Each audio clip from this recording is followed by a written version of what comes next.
अदनान ने ताइक्वांडो में gold medal हासिल किया और पाकिस्तान को रिप्रेजेंट किया। कि मैंने कभी भी अपनी माजूरी को कमज़ोरी बनाया ही नहीं, क्योंकि मैं अपने आप को माजूर कहती नहीं। मैं एक नॉर्मल लड़की हूँ, अल्हम्दुलिल्लाह अल्लाह ने जो कुछ मुझे दिया है उसमें मैं बहुत खुश हूँ। मेरा जो जहाँ तक इस चीज़ का ख्याल है कि हस्बैंड की जॉब नहीं थी और शुरू से मुझे भी शौक़ था कि मैं ना ऐसे पब्लिक पॉइंट पे जाके लोगों की खिदमत करूँ।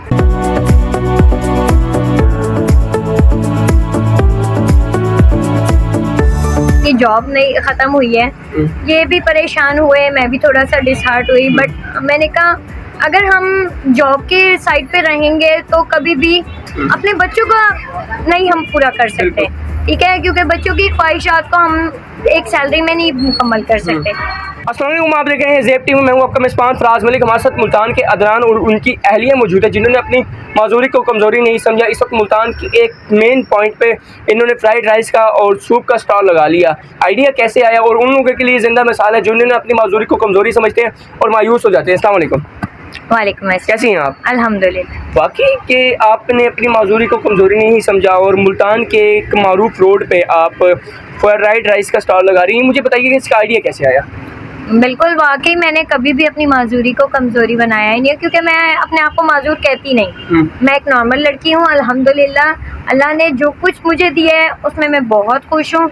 मेरा जो जहाँ तक इस चीज़ का ख्याल है कि हस्बैंड की जॉब नहीं थी और शुरू से मुझे भी शौक़ था कि मैं ना ऐसे पब्लिक पॉइंट पे जाके लोगों की खिदमत करूं, जो कि बड़े होटलों में महंगी चीज़ें मिलती हैं, मैं छोटे पॉइंट पे सस्ते में सेल करूं। तो बस हस्बैंड से बात करी, मेरा आइडिया उन्हें अच्छा लगा, तो फिर हम दोनों ने मिलकर अपना ये काम स्टार्ट कर दिया। अच्छा, मुझे बताइएगा कि जब आपने पहली दफ़ा अपने शोहर से डिस्कस किया, अदनान भाई से डिस्कस किया, तो उनकी जानिब से क्या रिस्पॉन्स था, उनकी फैमिली की जानिब से क्या रिस्पॉन्स था और आज अल्हम्दुलिल्लाह एक कामयाब स्टॉल लगा लिए, इसमें मेन कामयाबी किसकी है?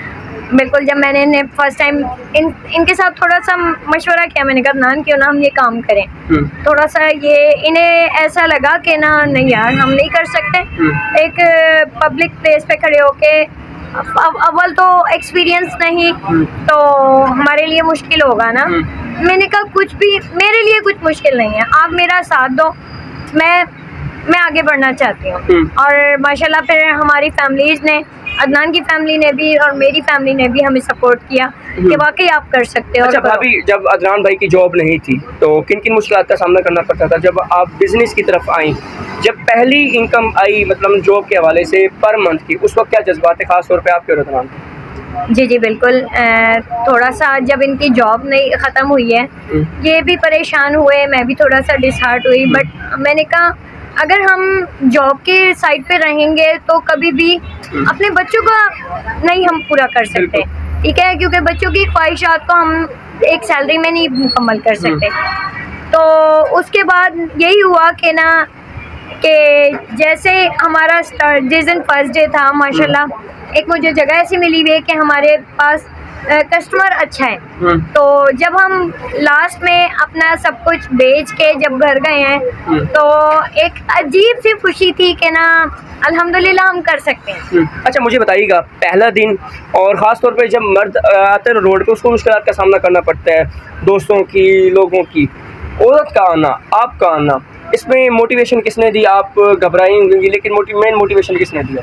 सबसे पहले तो मेरा साथ मेरे अल्लाह की मोटिवेशन थी, उसके बाद मेरे पेरेंट्स की, बचपन से लेकर अब तक हौसला उन्होंने दिया कि आप सब कुछ कर सकते हो। बट शादी के बाद असल जो वजह है कि मैं यहाँ खड़ी हूँ वो मेरे हस्बैंड की सपोर्ट है। अच्छा अदनान भाई, क्या कहना चाहेंगे जब आपकी ज़ौजा मोहतरमा ने कहा कि क्यों ना अपना बिजनेस शुरू करें, आप उस वक्त मायूस, उस वक्त आपने इनको क्या कहा?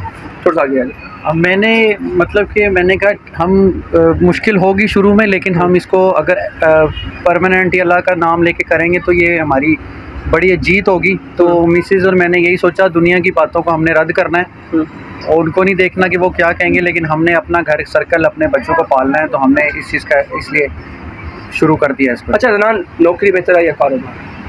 मेरे ख्याल में एक मिसाल बनी हुई है कि जो नौकरी होती है ना वो घर चलाती है और जो बिज़नेस होता है वो आपकी नस्लें चलाती है। अच्छा, मैं अदनान के बारे में बताना चाहूँ। अदनान ने ताइक्वांडो में गोल्ड मेडल हासिल किया और पाकिस्तान को रिप्रेजेंट किया।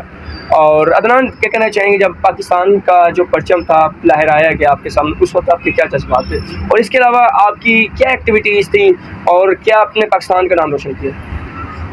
देखें, जब आप पाकिस्तान का नाम रोशन करते हैं तो देखें पाकिस्तान में ना कुछ ऐसे सितारे हैं जो छुपे हुए हैं, लोगों को इस चीज़ का इल्म ही नहीं है कि इन्होंने क्या क्या अचीवमेंट्स हैं। अब मैं यहाँ भी किसी को नहीं बताता इसलिए कि मुझे उसका सिला नहीं मिला, तो इस चीज़ का अफसोस भी है। लेकिन अब शुक्र है अपना बिज़नेस कर रहे हैं, किसी के मोहताज नहीं है, अल्लाह का शुक्र है। और अगर कभी ज़िंदगी में मौका मिला तो पाकिस्तान का नाम रोशन भी दोबारा से करेंगे। अच्छा भाभी, मुझे बताना चाहिएगा कि जो लोग माजूर हैं, माजूरी को कमज़ोरी समझते हैं और भीख मांगने लग जाते हैं, जिसकी वजह से हकदार का हक मारा जा रहा है, आप अपने बिजनेस पॉइंट ऑफ व्यू से उनको क्या पैगाम देना चाहिए? बिल्कुल, मैं अपने जैसे ख़ास तौर पे स्पेशल लोगों के लिए यही पैगाम देना चाहूँगी कि अल्लाह पाक ने अगर आपसे एक सलाहियत ली है वापस, तो उसकी जगह आपको 100 सलाहियतें दी हैं, तो उसको आप यूज़ करें, क्योंकि भीख मांगना ये कोई हल नहीं होता।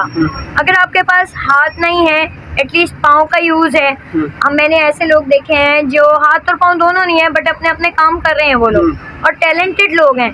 तो मेरा यही पैगाम है कि अपनी सलाहियतों को यूज़ करें और एक मिसाल बन के दिखाएं। अच्छा भाभी, सबसे अहम बात, आपके बनाए हुए फ्राइड राइस पहले अदनान भाई खाते थे, पूरा मुल्तान क्या पूरा पाकिस्तान खा रहा है, लोगों की जानिब से एप्रिशिएशन मिलती है तो क्या जज्बात होते हैं? बिल्कुल बिल्कुल, मुझे जब मैं ख़ास तौर पे अपने जितने भी मेरे कस्टमर्स आते हैं, मैं फ़ीडबैक लेती हूँ कि भाई मुझे बताओ अगर कोई कमी है तो मैं उसको कवर करूँ।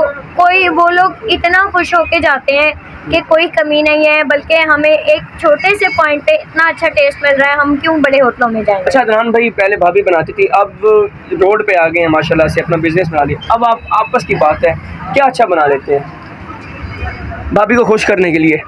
नहीं, एक्चुअली बात यह है कि देखें हर किसी के साथ प्रॉब्लम्स हो जाती हैं, बुखार हो जाता है, कोई प्रॉब्लम होती है, लेकिन मैं बैक एंड पे सब कुछ हैंडल कर लेता हूँ अल्हम्दुलिल्लाह। मतलब ये है कि अगर भाभी की तबीयत ख़राब होती है, मतलब पूरा मैं स्टॉल वगैरह कर लेता हूँ। वैसे अदनान भाई, इसके अलावा क्या अच्छा बना लेते हैं? अगर हम मिसाल के तौर पर, अगर आप ना बनाना चाहें, आपकी तबीयत ख़राब हो, क्या ख्वाहिश करती हैं आप? मैं बस ये कहती हूँ कि प्लीज़ आज घर को संभाल लो या मुझे बैठे बैठे कुछ भी खिला दो, मैं खा लूँगी। अच्छा अदनान भाई, क्या पैगाम देना चाहेंगे देखने वालों के लिए जो आपको देख रहे हैं और जिन्होंने डिग्रीज हासिल कर ली हैं लेकिन नौकरी के लिए तरबदर की ठोकरें खा रहे और परेशान?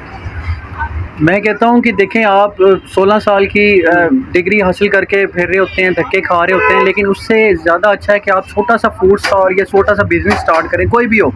आप देखें, अगर आप नौकरी करेंगे ना 10 साल बाद भी आप तकरीबन वहीं होंगे, घर चला रहे होंगे, लेकिन अगर आपका बिज़नेस होगा, स्टॉल होगा, ऐसा कुछ छोटा सा आइडियाज़ लेके चलेंगे ना, तो 10 साल के बाद आप अपने आप को कहाँ से कहाँ देखेंगे। अच्छा भाभी, फ्यूचर प्लान्स क्या है?